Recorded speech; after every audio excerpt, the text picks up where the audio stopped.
Beredar video CCTV yang memperlihatkan rekaman sesosok pejuang Al-Qassam muncul dari terowongan dan meletakkan bom di Merkava, Israel, kemudian meledak dalam operasi jarak nol. Mengutip Palestine Chronicle pada 11 Juni, aksi ini tidak dipublikasikan oleh Brigade Al-Qassam atau kelompok lain manapun. Disebut oleh laporan sumber utama, video tersebut ternyata dirilis oleh tentara Israel sendiri. Hal ini menimbulkan banyak pertanyaan, termasuk mengapa tentara Israel melaporkan keberanian seorang pejuang Palestina dan keberhasilan meledakkan kebanggaan militer Israel Merkava.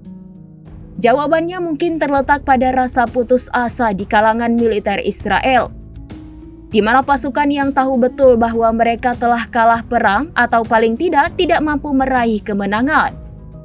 Diklaim oleh sumber utama bahwa video yang diduga dari militer Israel ini tidak seperti pesan Palestina juga tidak bersifat global, tetapi lebih merupakan seruan lokal untuk meminta bantuan seperti keluarkan kami dari Gaza.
Download Tribun X sekarang, menghadirkan lokal menjadi Indonesia.